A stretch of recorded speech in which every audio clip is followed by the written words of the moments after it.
So, hello everyone. Thank you for being here. My name is Saurabh Verma, and I think let's start by introducing ourselves because these fancy tags don't actually tell what the people are doing. So, I'm Saurabh. I've been in the business for the last 27 years, been a part of all corporates, and if you see the whole business, it's partially commerce and partially creative. People who master both are kind of, know a little better than others about the business. So I kind of dwelled in both the sides. I've been a film director, producer, marketeer, marketed films in almost all languages. But having done that for 27 years, I can only say that nobody knows nothing. Whatever we are going to speak now, it's only going to be speculation based on some data. And like Nitin said, even data too far away is obsolete now. So every day the consumer habits are changing. So let's start by introducing ourselves. I'm Saurabh. Nitin, why don't you introduce yourself? Good afternoon, everyone. My name is Nitin. I'm CEO of the Producers Guild of India. The Producers Guild of India is a 70-year-old body which was founded by the legends like Raj Kapoor Saab, Dilip Kumar Saab. We are a producers body. We represent around 170 leading producers of India. You just heard from Mr. Shibashish Sarkar just now. He's our current president. Ashish Singh from Red Chilli is the vice president. We have a very broad mandate to serve producers. That could mean advocacy with the government, trying to get ease of business done, advising Foreign Film Commission on what incentives would work over here, as also Indian states. Look forward to learning more from you as we go along. Thank you. Just to add to that, Nitin has been a part of a lot of other ventures as well, film productions, trade news, trade information, which is hidden from us right now. But one of the most sincere organizations in terms of Producers Association. A little expensive, but that's fine. So Gayatri, why don't you introduce yourself? I'm Gayatri Guliani. Currently, I am the founder and CEO of my own company, which is Cleos Entertainment. It's been 27 years in media, and at some point of time, we worked together as well. So you're calling yourself old? It's up to you. Speak for yourself. So being a corporate executive for many, many years with all the studios from Sony, Viacom. My last stint before becoming and progressing towards a producer was vice president of the Lionsgate, where I was looking after the content, films like John Wick. And just to give another milestone is I was the first one to take 3 Idiots in the China market. So been opening new markets for our Indian movies, been a part of the revenue stream, the commercial stream. Currently, after progressing towards being a producer, I'm producing the first ever Taiwan-India co-production, which is a cross-border. Wow. That is going to be releasing in December 31st in Taiwan, which is the home country. Yes.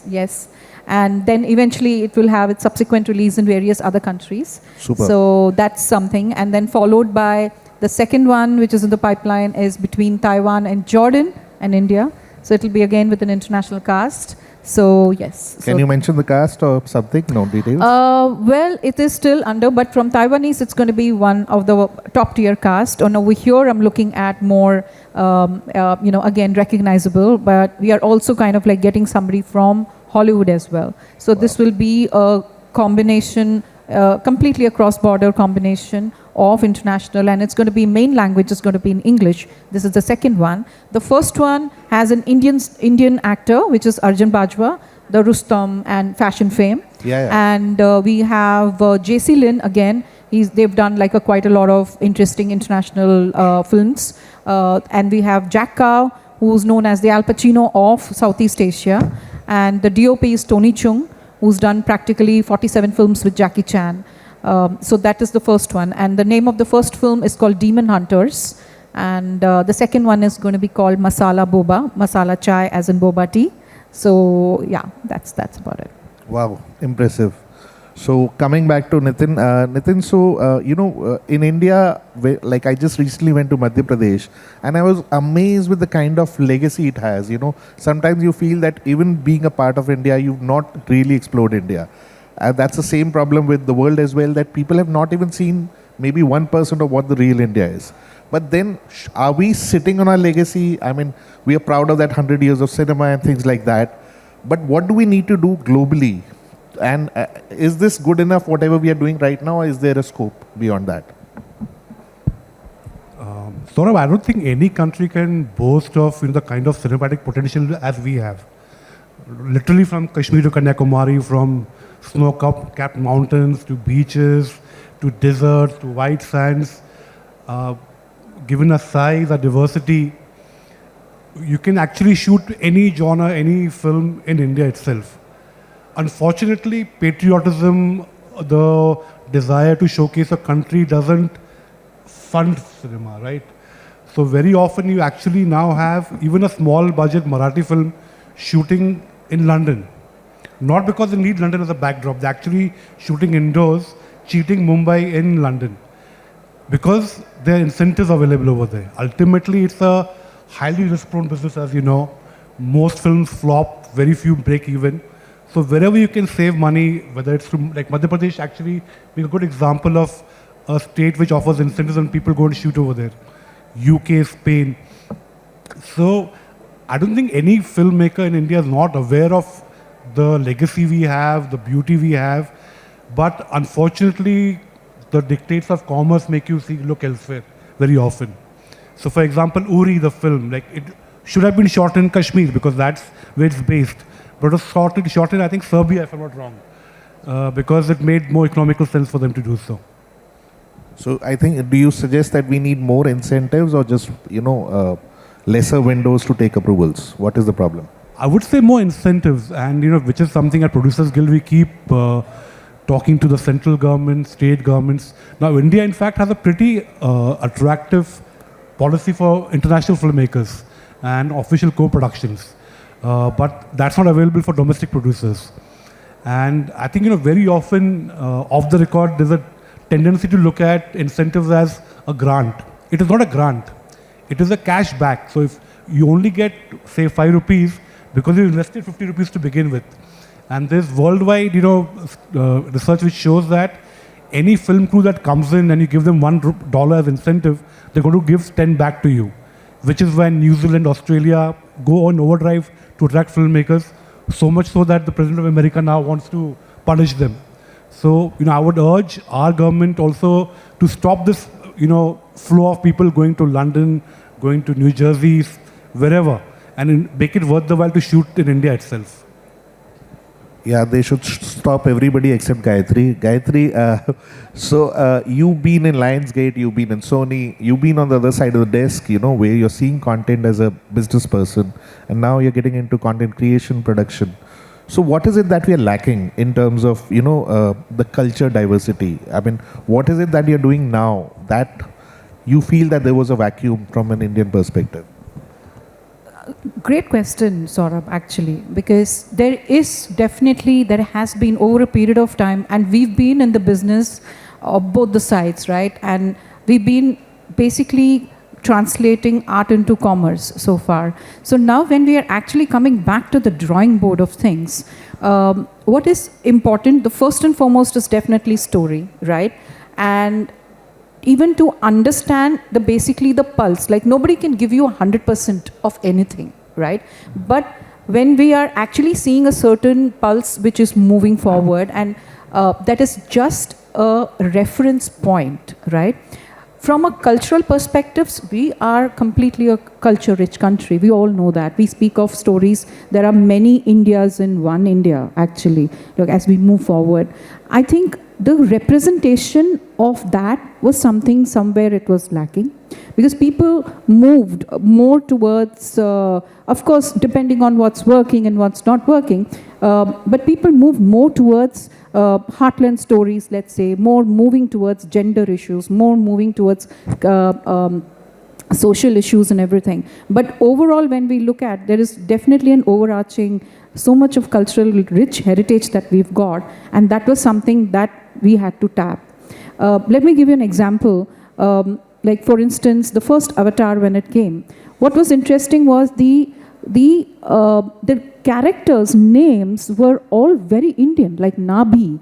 So many things were all taken from Indian culture. So the whole idea is when a Westerner is doing something, he's seeing in a very different eye to it. Like even if you look at a Slumdog Millionaire, while it was basically based out of a book, but the way how Danny Boyle had conveyed it on screen with the Indian story as well was completely different. So everyone has their own depiction of a culture, but we as Indians are the most rooted when it comes to culture.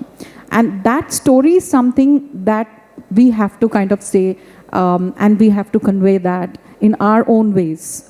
In that was something that was basically lacking. And a point in case being my own film, which is again based on two cultures. It's Taiwanese and Indian.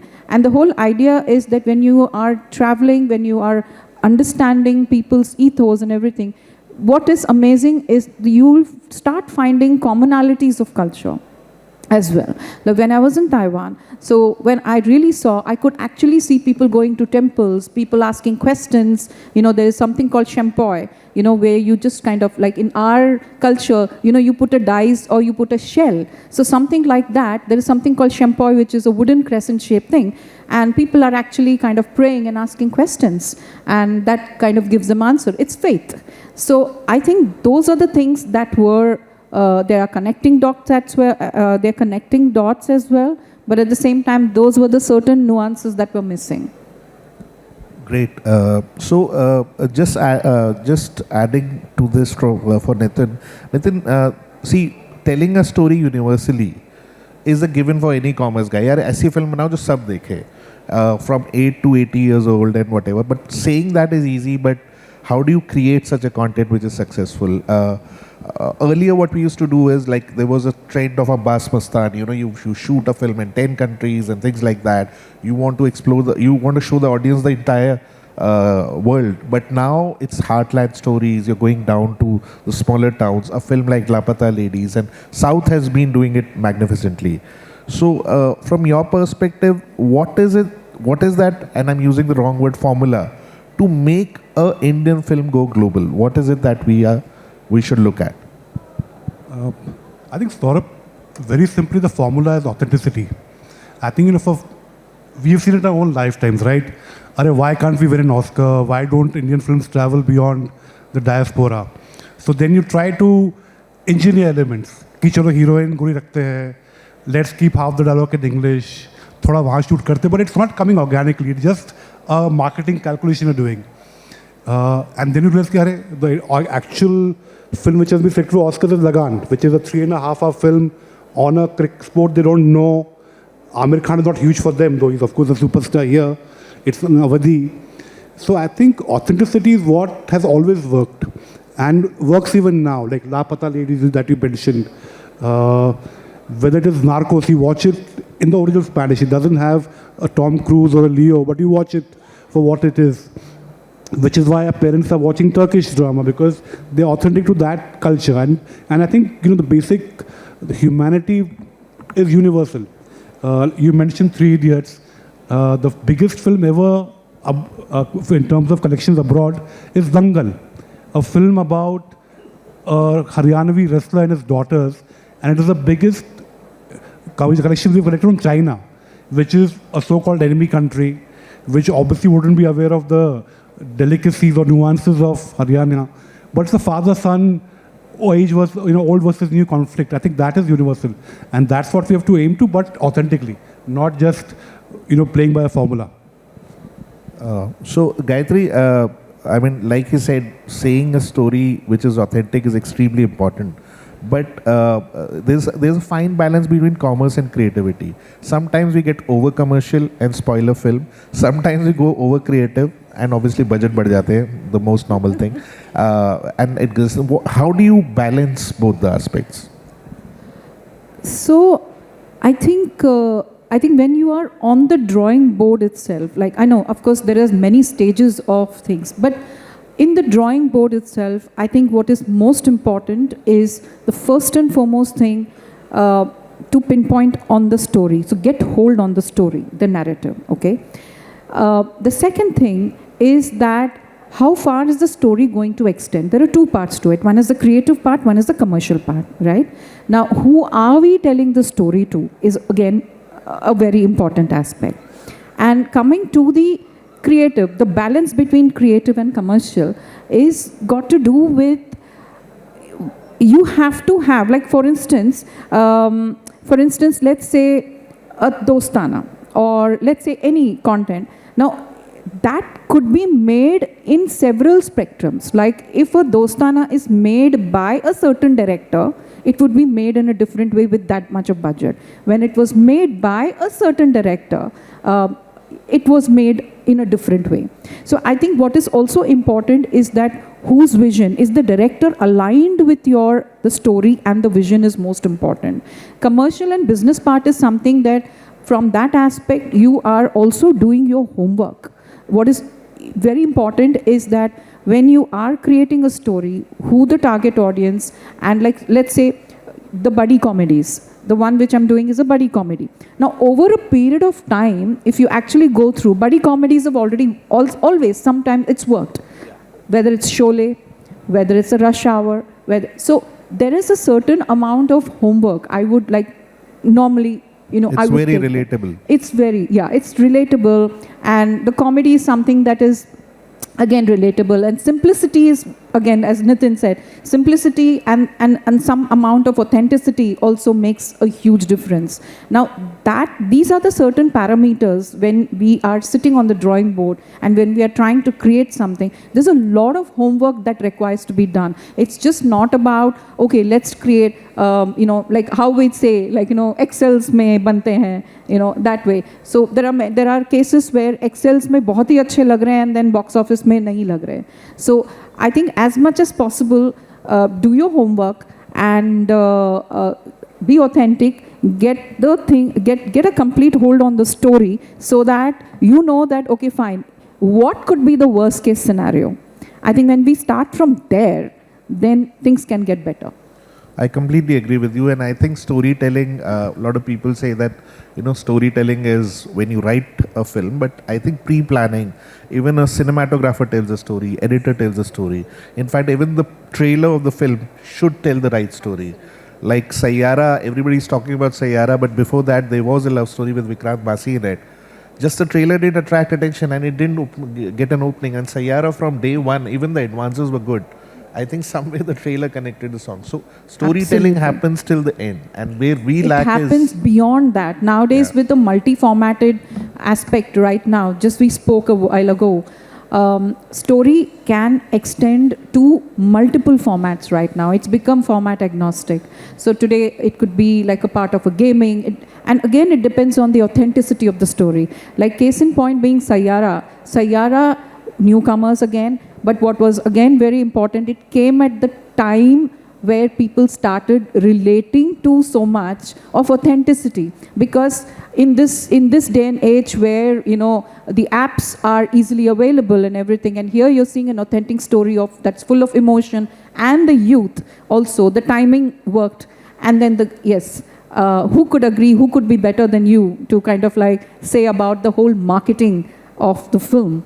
I think to create that awareness of the characters, create that awareness of those things so that the people can connect with that is such an important aspect also, for the film. Thank you.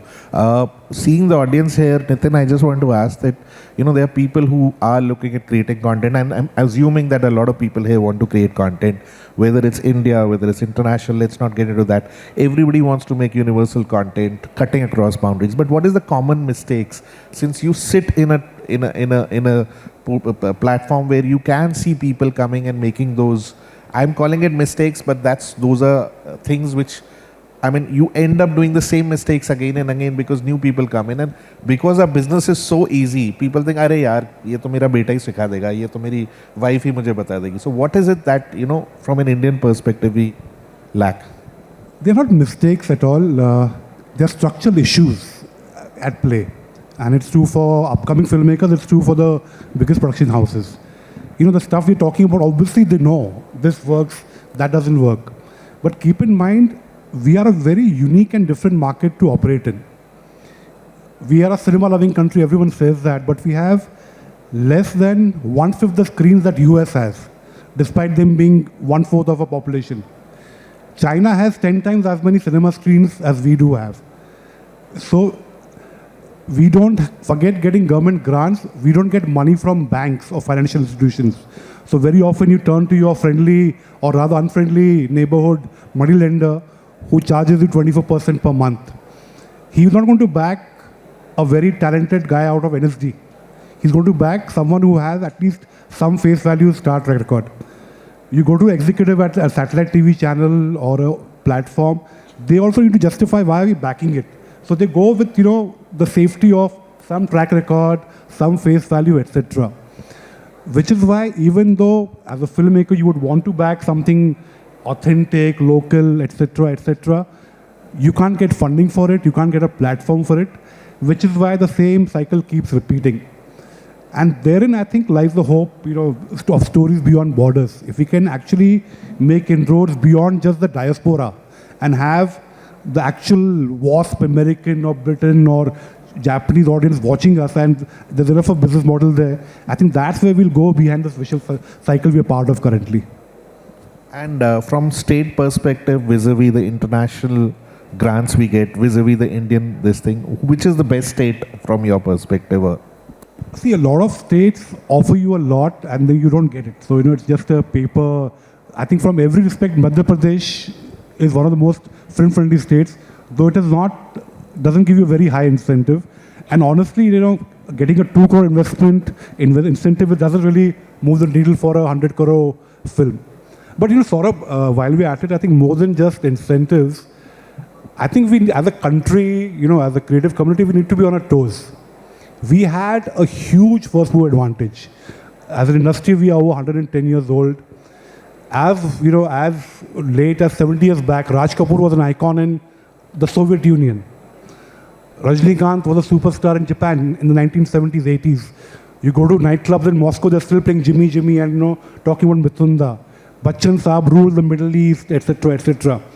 I think there's a sort of complacency which has come in at our end, at every level. Even though we know what a huge brand ambassador of our soft power our films are. You talk about the Korean Renaissance and how it's come up. It didn't happen by accident. There was a systematic government plan, funding, and strategy which went behind it to nurture it. Which is why suddenly in the space of, I think, 2-3 years, you had BTS as the biggest band in the world. You had Parasite winning the best picture, not the foreign language, the best picture Oscar. Squid Game was #1 show in the world. That didn't happen by accident. And I think one more lesson from Korea that we need to understand is, very often when you talk to government about supporting content, their definition of good content often is, goody-goody content. It doesn't work that way. Content has to be compelling. It doesn't have to be a moralistic propaganda piece for any country or any culture. Parasite, Squid Games are by no stretch of the imagination very flattering portrayals of South Korean culture. But that doesn't make you look at South Korea as, some place you'll land at Seoul airport, will be thrown into a game and you're going to be killed over there.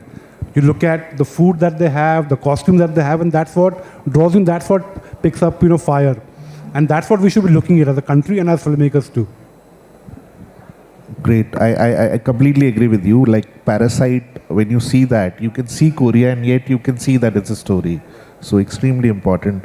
Gayatri, when somebody is trying to make content and trying to pitch it to platforms, what are the do's and don'ts, or what do you think people should do? And we are also learning, so please tell us, वो क्या secret formula है?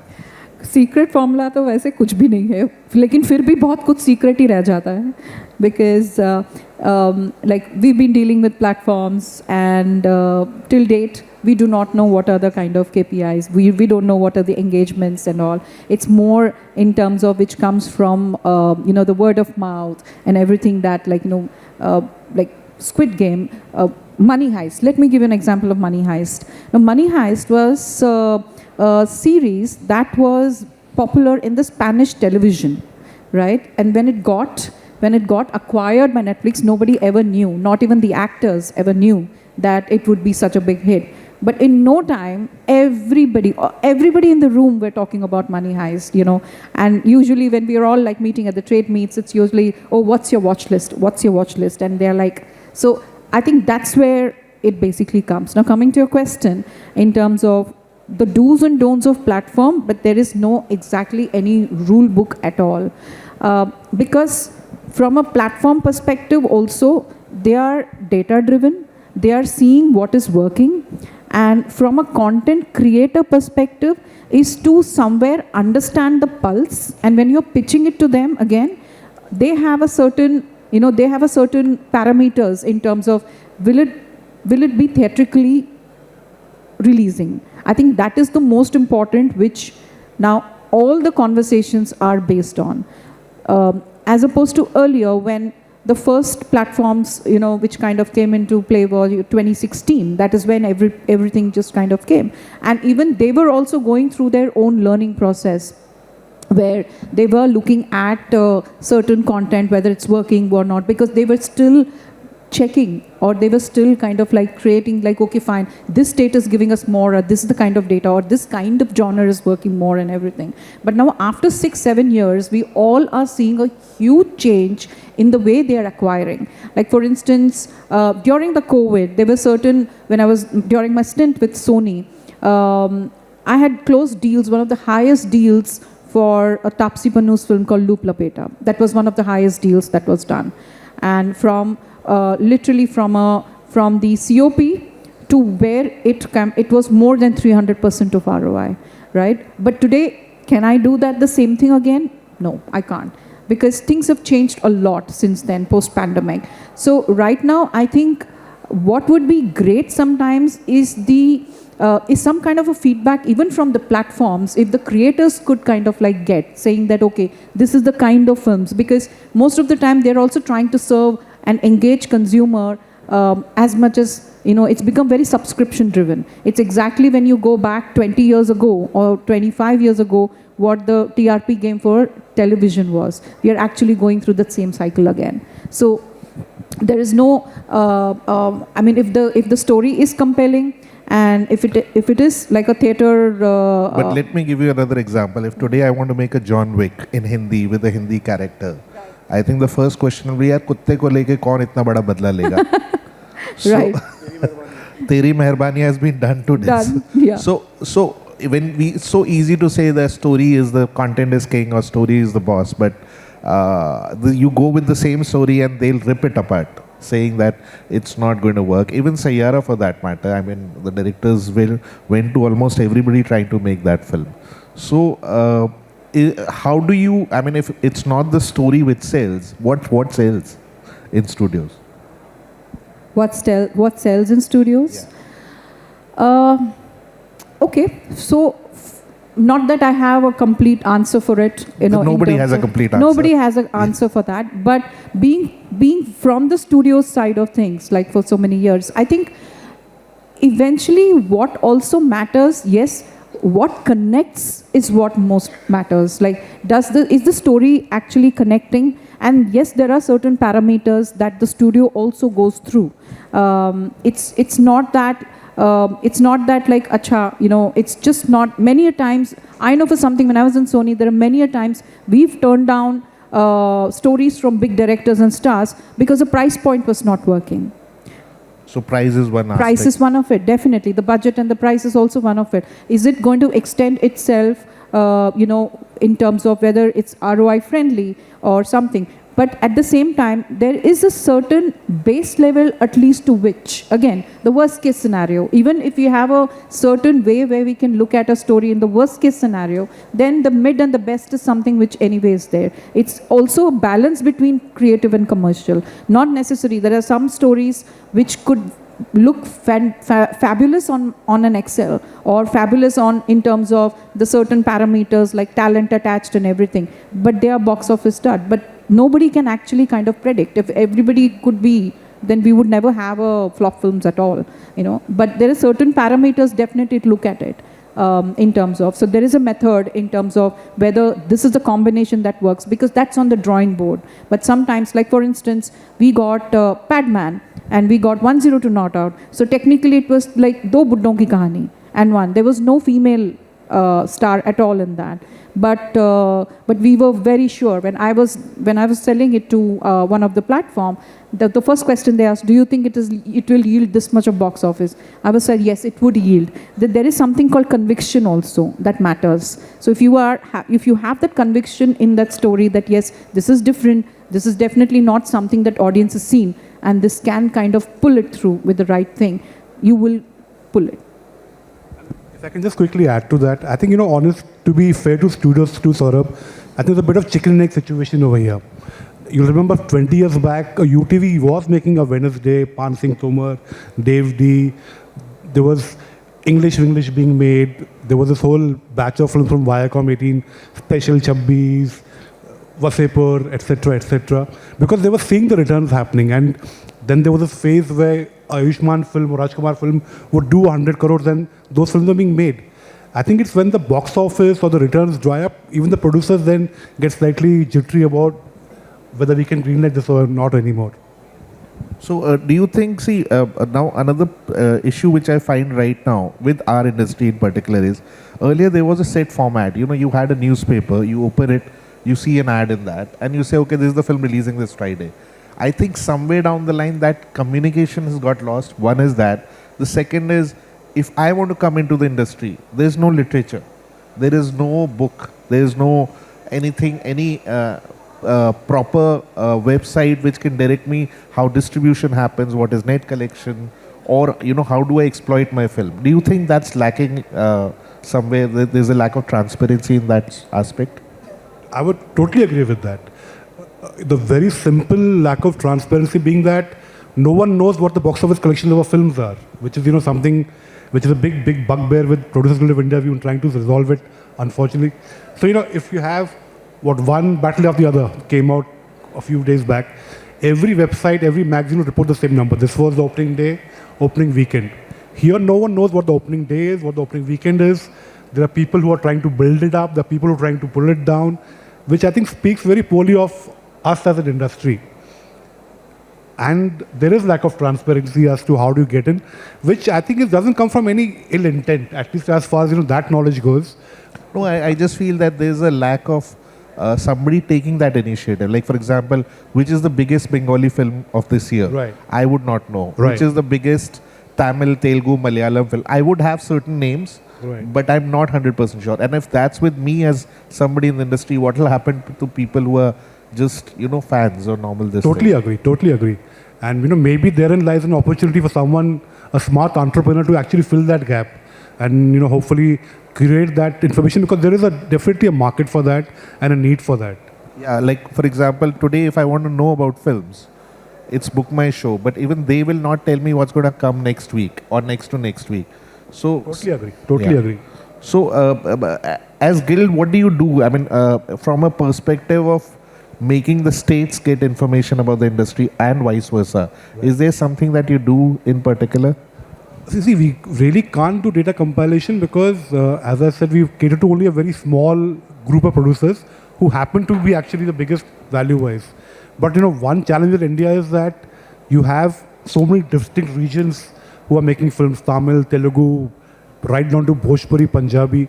So there is no really some central fulcrum or some lever which is actually pulling everything together. And I think there is definitely a gap then. I don't know who can fill that gap. Whether it should be the government, and then government then becomes a slightly not a very efficient process. So I think definitely something for us to think about.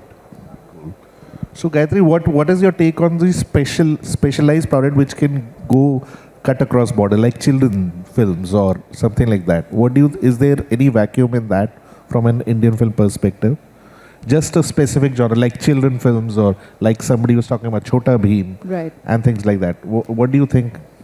No, definitely there's a gap in children film for sure, because we don't get to see most of it. There was a time when a lot of children content was coming. Like even today, I think in the broadcasting line, there is always something which is dedicated for children, and the children channels are definitely working. I'm talking about going back where, we grew up with Famous Five, we grew up with, the detective, the youth. So basically the tween and the children and the tween, that is something which is like really kind of missing so far. And do we still think animation are cartoon films in India? Beg your pardon? Animations are cartoon films just for children. I mean, because internationally, Oscar also recognizes animation. And somewhere down the line, and obviously the recent change of Mahavatar, Yes. Narasimha is changing things. But do Absolutely. you think that there is a space or a vacuum there? 100%. There is 100%. Like for instance, yes, Mahavatar, and then now I'm seeing Kurukshetra, which is there. Let's go global also. There's this very recent success called K-pop Demon Hunters.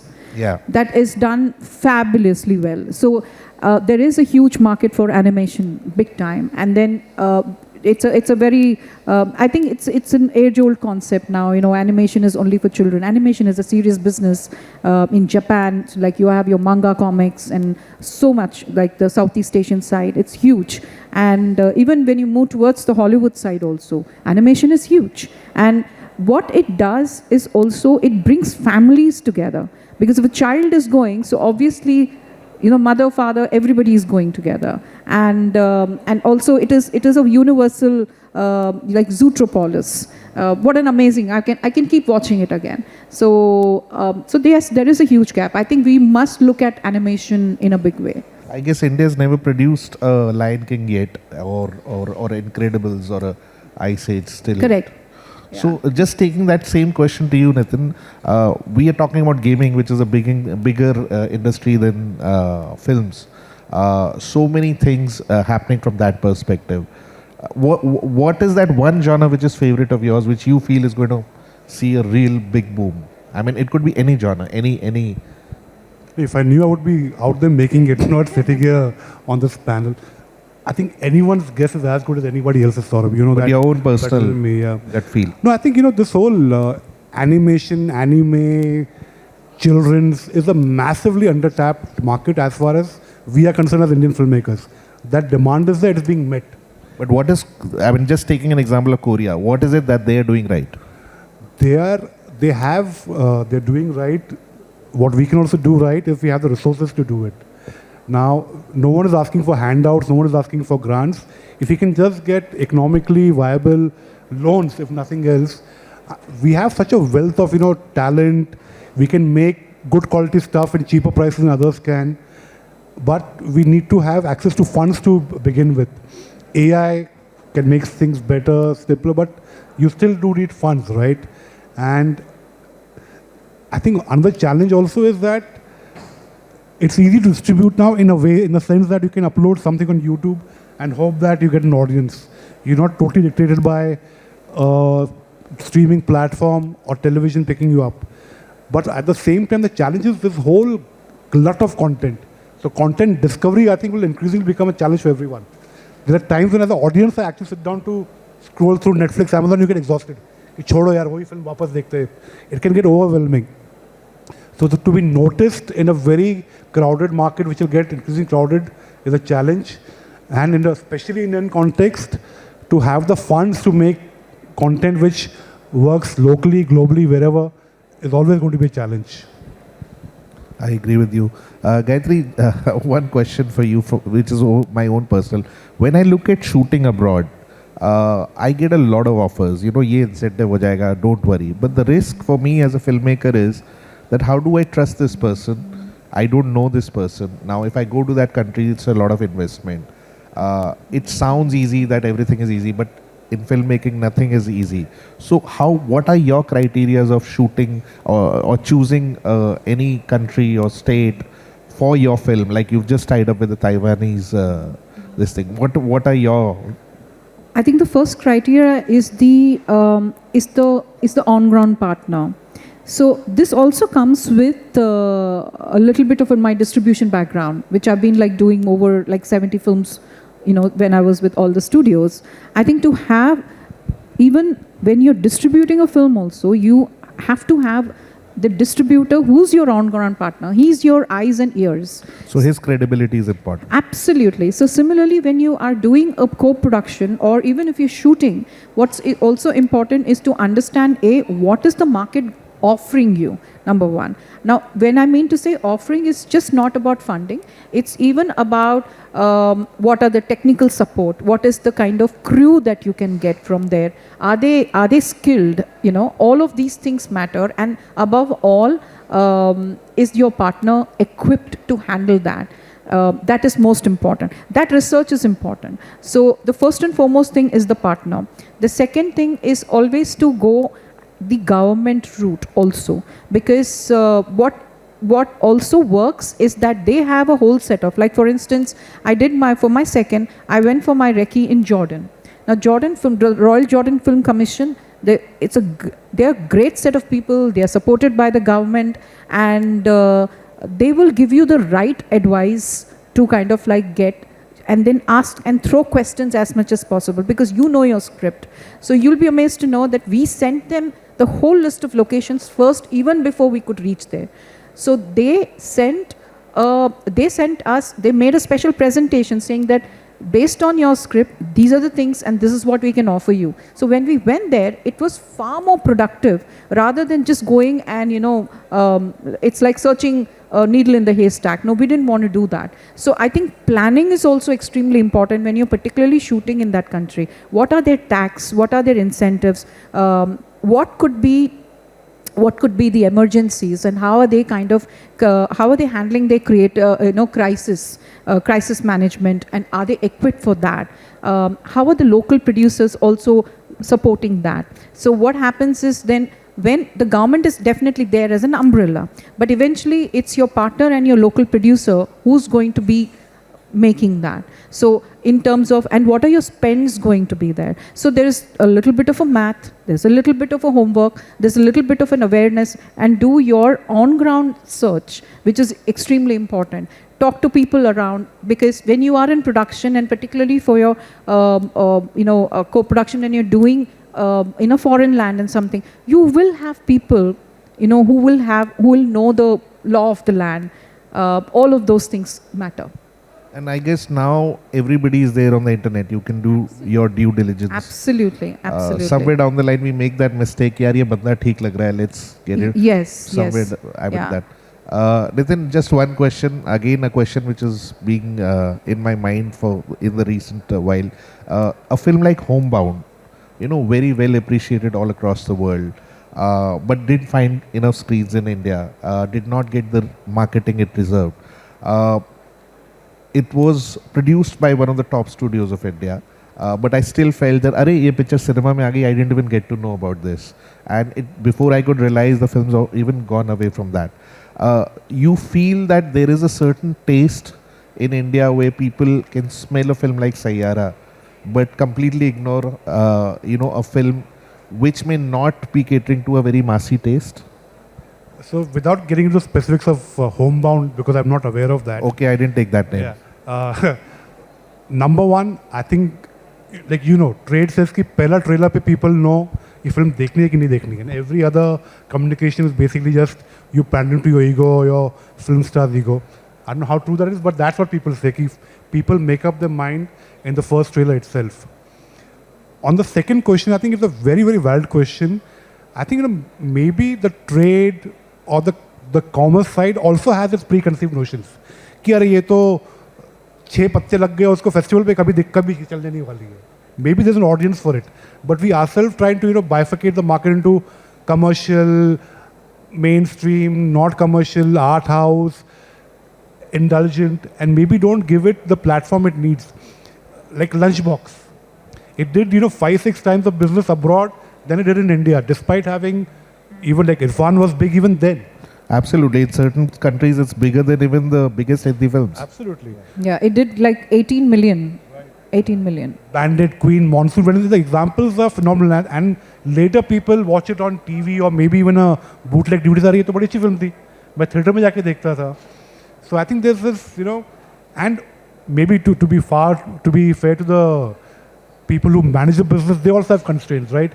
If as a programmer at PVR, if you have the next Avengers coming in, you will obviously allot screens to that, or the next Salman film, then this RT film, which seems at least though it appears on paper. I don't think I answered the question because there is no answer to it. Got it. So I guess the good news is we are coming closer to the lunchtime. So let's open this forum for questions, and I hope a few people will ask those questions. Any questions? Can somebody give them the mic?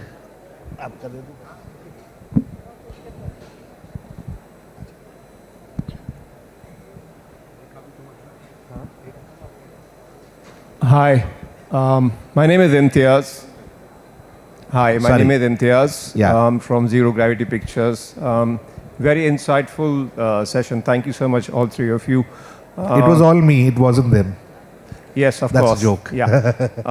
Gayatri, my questions to you, I totally relate to what you're saying, and my company, as I mentioned earlier, is co-producing 4 international films, 2 with Japan, 1 with Eastern Europe, and the other one with the US.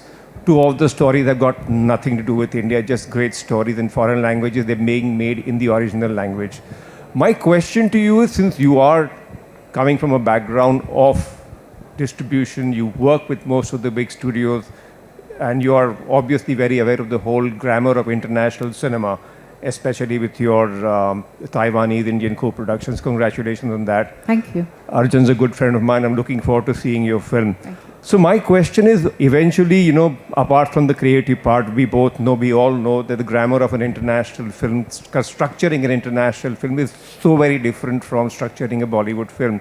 One is aware of all that, and the story's got to Sir, travel you need to come globally. to the question because there are other Yeah, people. yeah. So my quick question is now, when you take this whole package and try to distribute it, you need distributors who are not really mainstream distributors from India. You might need to reach out to a Shoreline in Los Angeles. You might need to reach out to a Match Factory or, you know, a Wild Bunch in Europe. Now, how does the filmmaker who's sitting here in Bombay making a global film reach out to them? Is the festival the only route? Do I need to go to a Cannes in Berlin and, you know, hustle over there? Or is there a structured route through which we can reach out to international distributors?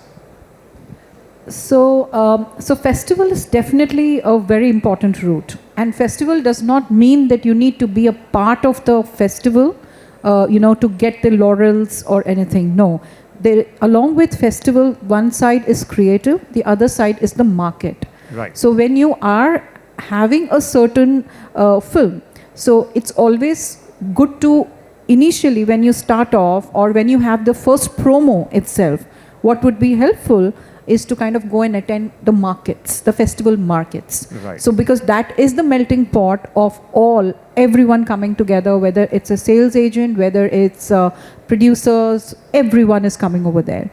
And that's when, and of course, Indian Pavilion, there are many pavilions, okay? So Indian Pavilion also gives you a great platform to showcase it over there, which is attended by a lot of people. And you can also move around and pre-book your meetings as well. The moment you do your registration, you can get on the online and pre-book your meetings based on what your story is, who are you targeting, which country are you targeting. You have your sales agents and all of those things. That's the way to go about it. Thank you. I just like to add here that, people who buy content anywhere in the world, including India, they look at buyers who have bulk content. They're looking at buying catalog. So you need to align with distributors I agree. or people who have the experience like Gayatri herself. Yeah. If you guys are going yourself and trying to set up your own stall with one content or 2 content, it's not going to work. No, so what we do is we align with sales agents who represent us. That's So the best way those to do agents it. are the best people. If you align with them, they are the best people to guide you. We because- work that way. Yeah. Because they have a catalog, as you rightly said, they have a catalog. So then you have the answer with you. Yeah, but I wanted to hear more from Gayatri. She's Okay. actively in the field. So thank you, all so, of you. But so brilliant Gayatri, you inputs. can pay her and she can help you exploit the film as well. Great. All right, any Gayatri, other some question? commerce for you there. Thank you so much. I appreciate it.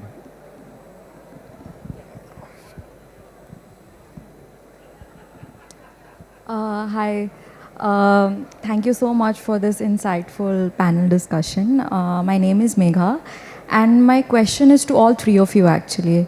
So recently the US announced a 100% tariff on foreign films, and considering that Hindi films derive around 40 to 60% of their overseas earnings from the US.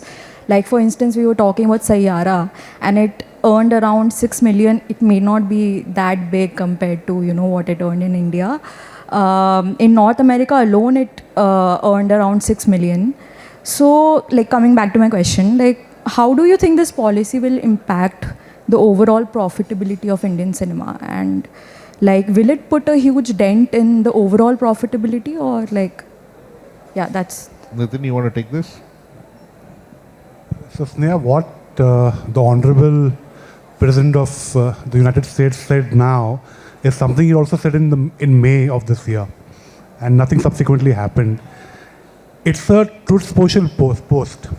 There is no circular, no document which you can actually look at and say, okay, this is what it means, this is what will be applicable to, this is the date, these are the rates. So as of now, it's just a social media post. I don't think his own commerce department or trade department is really aware of what it means. And obviously, it's a matter of great concern. But honestly, it is more concerning to American studios than it is to us, Indian producers or British producers or whoever, because America gains much more from trading abroad, including exhibiting in India, than we do from that market. And I know for a fact, because when the first initial announcement came out in May and we were figuring out what to do, the biggest pushback came from MPA, which is the Motion Picture Association, based out of America, which is owned by the 6-7 major studios. So I think it's wait and watch, but the policy is so inherently damaging for everyone, including, most importantly, the US itself. I don't think it will be implemented, but of course, you never know. In Thank fact, you're talking about Sayara. I think only 5% of the films, not even 5, that's a very high number, make that kind of money in US for India. But the Spider-Mans and the Harry Potter of the world make more money in India than a lot of Hindi films. So if they can stop us, we can stop them as well. It's an advantage for us. Not to forget, some of the biggest streamers are American companies here, right? So they are more to lose than us. So I think they should be more careful about what they say. Also, from a tweet to a policy to an implementation, there's a huge gestation time. So it's a wait and watch, actually. Thank you. Any other question? Yeah, one in the front. So can you guide with respect to the business of fundraising for cinemas? For cinemas or movies? Cinemas are exhibition outfit, theaters. And Okay, movies. maybe for movies. Yeah. And then do you think that if there is a platform that kind of crowd sources funders for these budding filmmakers, it will be a value add for the industry as such? So, first of all, I think if you can find some way to get funding, please guide us, because we definitely can't. I think crowdfunding has been tried before, At least 100 times. at least 100 times. I think, see, it is a challenging business to invest in, right? How do you value it? What is the inherent asset that you are putting money in? Is it a piece of, it's not a piece of land that you can then, cut into portion and sell off. So there are challenges which I think Saurabh would be more equipped to tell you about. But funding is a massive issue, which is what, as Producers Guild, we keep talking to financial institutions, Ministry of Finance, MIB, which is a parent industry. We keep talking about, India being creative hub, global creative hub, make in India. But if producers, even the biggest ones, established people like on the panel, if they can't access funds from institutions and banks, it is a challenge. But let me tell you a trade secret. Our industry survives on opium. Opium means other people's money. So you are making a dream. You're thinking of a project which is your own idea. You're believing in that. And you want somebody else to invest in it. That's the problem. That, if it's your idea, you need to go all out and do it. And you need to get expertise expert suggestion for this. People who've been there, 96% of the films fail. I mean, this is just a random number. It could be higher also. If I take out all the studio films, the independent films, out of all those films, only 2 or 3% succeed. So that, yeah, if they release and if they get a market. I mean, today yes. more than 200 films are lying in cans and they're not being sold because there's no buyer. So that's the reality of the industry. And I'm sorry I'm being a little dark, but that's the way it is. So the biggest mistake I think people do is that they don't seek help from people who are experts in the business. That's right. Speculation is a big disease in our problem. Right. Opium and speculation. What would be also a good way, solution that is something that could be done, is that when you have your story, talk around people, like Saurabh said, get at least some expert advice, from the industry. For funders, usually it's very simple. ये पैसा बनाएगा कि नहीं बनाएगा? It's usually that, right? और अगर बनाएगा तो कहाँ से बनाएगा? तो theatrical तो एक बात होती ही है. Made films is by a private investor eventually, who believes in that story. And who has the same passion sometimes. So there are two parts. One is the creative passion, one is the commercial passion. If these two are aligning somewhere, at least the first push comes. But what I would also urge is that get somebody from the business side to at least evaluate your story before you put the money in.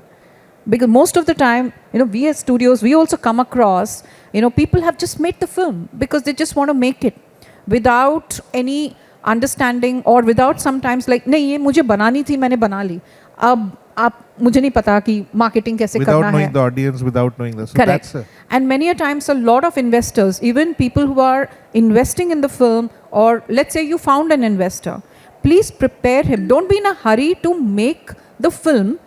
I have an investor, अब तो मुझे बनानी है, I want to go on the floor. No. What is also important is to understand keep one portion of budget for marketing. Because most of the time they make the film and then there is no budget left for, because investor is not aware or he's not been educated. They're saying that process of making is one aspect, but unless and until you don't communicate it out, people wouldn't know. There wouldn't be buyers to come. So I think there are certain points, the small points that would make a lot of difference. Yeah, in fact, I'd also say is that people don't invest in stories. They'll invest in you. They will see your background. The reason Gayatri's been able to pull off a film which sounds fabulous is because they've invested in her credentials, her experience, her background.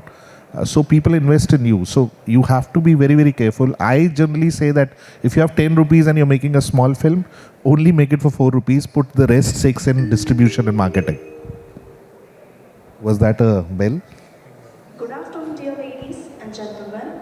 Our next Broadcast India conference session titled Breaking Tradition, Flexible, Cost-Effective Live Production. So we can continue. Hello, I have a query. My question is to Saurabh and Nitin. Basically, you mentioned about some movies are not doing well.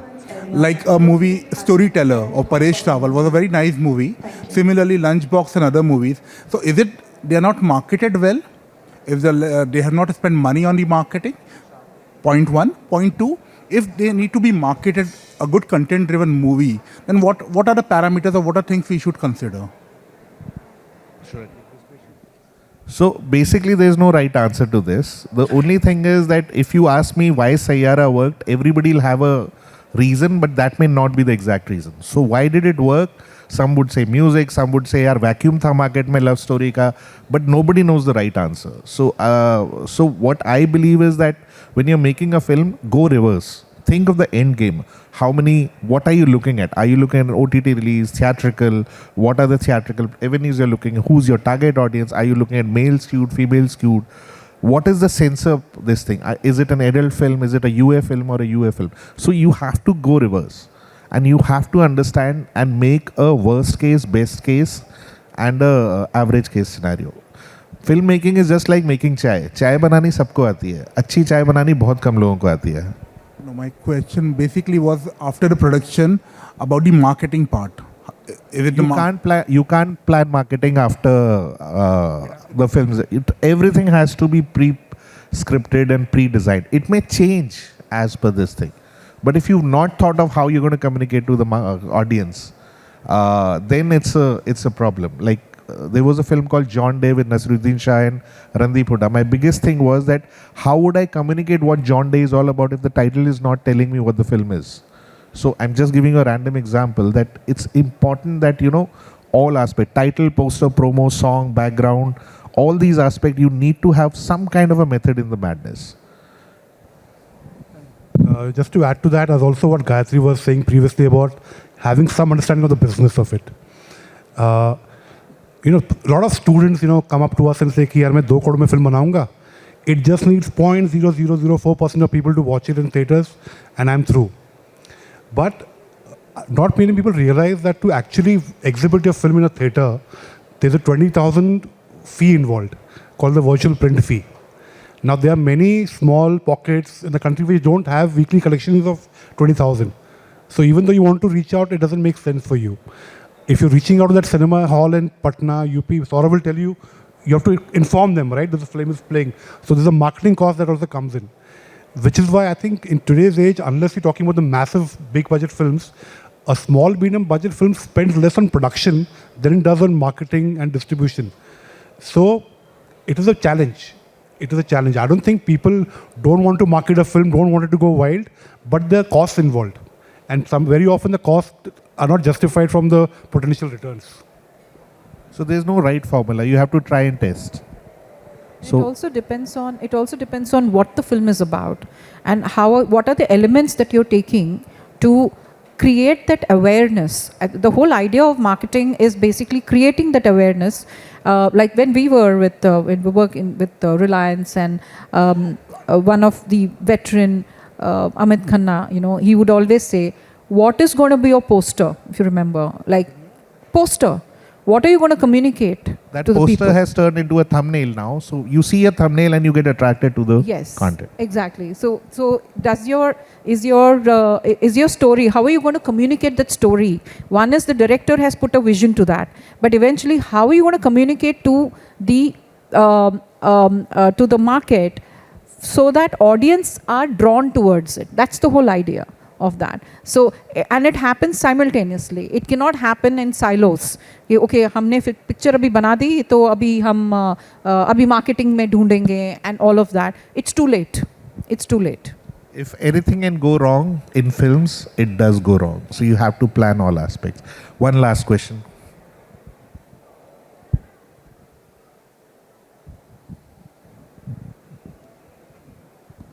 Hi everyone, so I'm from Bangalore. My name is Ravindran and I'm also a filmmaker. So I have a very important question, and this question is for all of you. The government in Bangalore has put not a minimum, they've put a fixed price for the theaters and stuff when you're like buying your tickets and stuff like that. It's a fixed price of 200 rupees, which is already there in Tamil Nadu also, and even in Karnataka they recently came up. But all these multiplex associations together, they came and they opposed this GO, and they also put this in the court, and now it's stalled.